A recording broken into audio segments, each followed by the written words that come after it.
आपकी प्रिपरेशन की जो जर्नी थी है ना, जी सर। वो कैसी रही थी?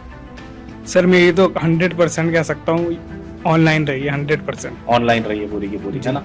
आपने मेरे भी बहुत सारे लेक्चर्स देखे थे, बिल्कुल। है ना, तैयारी करी थी। तो ये बहुत ही इंपॉर्टेंट पॉइंट है, पता है? जी सर। क्योंकि देखो हर क्वेश्चन में तो 4 नंबर ही मिल रहे हैं। जी सर। अब वो चाहे आप फिजिक्स का सॉल्व करो, चाहे आप बायो का सॉल्व करो। जी।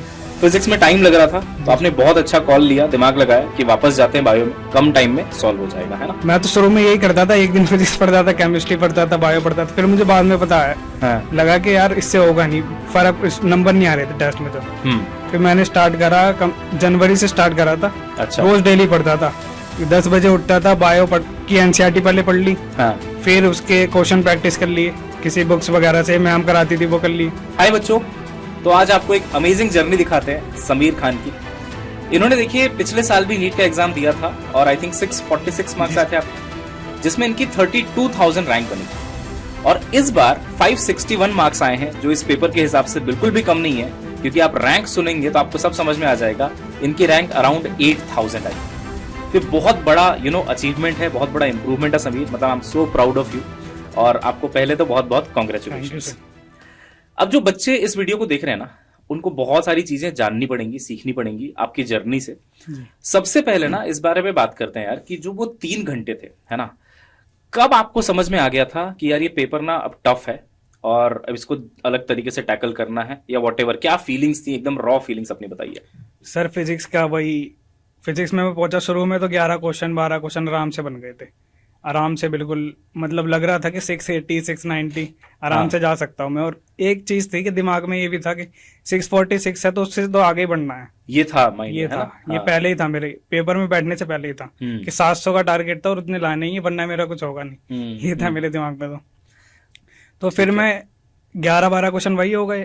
फिर बीच में 1 2 क्वेश्चन छोटे, लेकिन एक क्वेश्चन आया था सरफेस टेंशन का। हाँ। तो वहां से मैं बिगड़ा और थोड़ा कॉन्फिडेंस हिल गया जी होगा वहां से, है ना? और फिर एक वो आया था बोर्स मॉडल वाला, हाँ, हाँ, HE/2πm। उसमें मैंने पूरा कैलकुलेट करा 5 मिनट लगा के, लेकिन फिर भी पता नहीं, एक ऑप्शन में था HE/2πm, हाँ। बी वाला मैंने टिक कर दिया, लेकिन आंसर था उसका HE/2πm। बट वहां तक आते आते आपको थोड़ा थोड़ा एहसास हो गया होगा कि पेपर मतलब ये आसान तो नहीं है ना? तो वहां से कुछ स्ट्रैटेजी चेंज करी आपने? स्ट्रैटेजी चेंज करी सर। फिर मैं दोबारा से, जो मैंने आपको बताया था कि बायो के क्वेश्चन जो रहते थे मेरे 15 16 क्वेश्चन इतने कुछ रहते थे, और केमिस्ट्री में रहते थे 12 13 क्वेश्चन। तो मैं सबसे पहले गया बायो में, मैंने सोचा यार बायो तो करनी है। अच्छा, तो आप फिजिक्स के बीच में छोड़ के मैं वहां गया। ये बहुत बढ़िया। हाँ, फिर तो मैंने सोचा है बायो में तो लाने ही, थोड़े बहुत नंबर और बढ़ जाए तो और बढ़िया है। तो फिर कंप्लीट करी जैसे तैसे। उसमें भी 1 2 क्वेश्चन और रह गए थे जिसमें अभी तक डाउट था, तो मैंने वो छोड़ ही दिए बिल्कुल। अच्छा, बट कुछ क्वेश्चंस आप दोबारा जब गए तो बायोलॉजी के सॉल्व हो गए, आराम से हो गए थे। तो ये बहुत ही इंपॉर्टेंट पॉइंट है, पता है? क्योंकि देखो हर क्वेश्चन में तो 4 नंबर ही मिल रहे हैं। जी सर। अब वो चाहे आप फिजिक्स का सॉल्व करो, चाहे आप बायो का सॉल्व करो।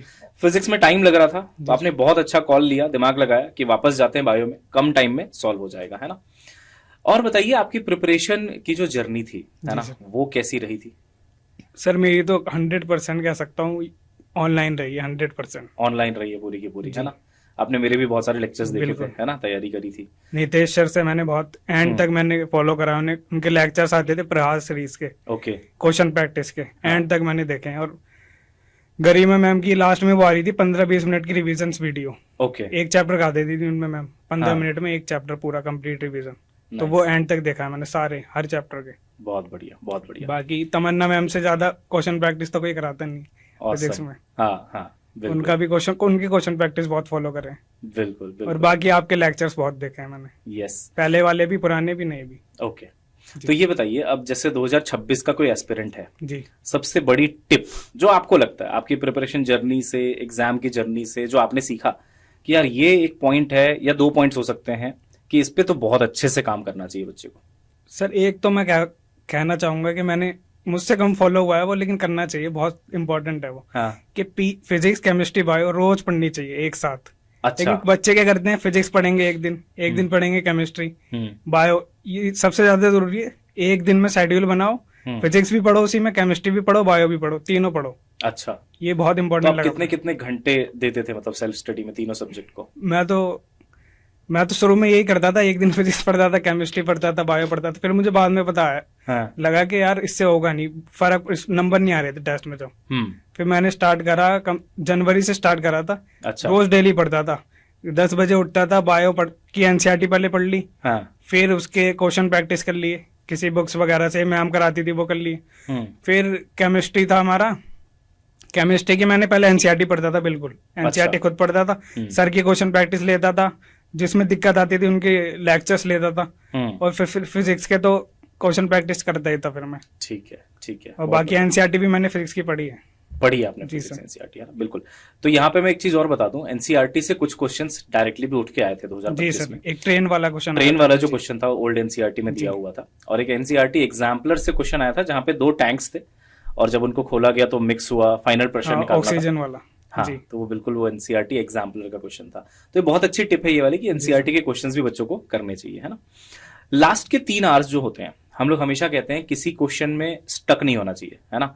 जैसे लगता है कि यार कुछ टफ है क्वेश्चन, तो उसमें छोड़ के आगे बढ़ जाना चाहिए। तो ये चीज आप कितना एग्जीक्यूट इस चीज को कर पा रहे थे, स्पेशली फिजिक्स में? कितना टाइम लग रहा था, सीधा सवाल पूछता हूं, किसी क्वेश्चन में कितना टाइम लग रहा था ये समझने में कि इसको छोड़ देना है? सर शुरू में तो मतलब समझ आ नहीं रहा था मुझे। अच्छा। धीरे धीरे पता लगा कि यार छोड़ना ही सही है। हाँ। और टाइम खराब, एक वो आपको बताया था मैंने HE/2πm वाला क्वेश्चन, बिल्कुल। हाँ। उसमें मेरे 5 मिनट खराब हुए थे। हाँ। लेकिन फिर मैंने घर आके देखा कि यार वो भी गलत है मेरा।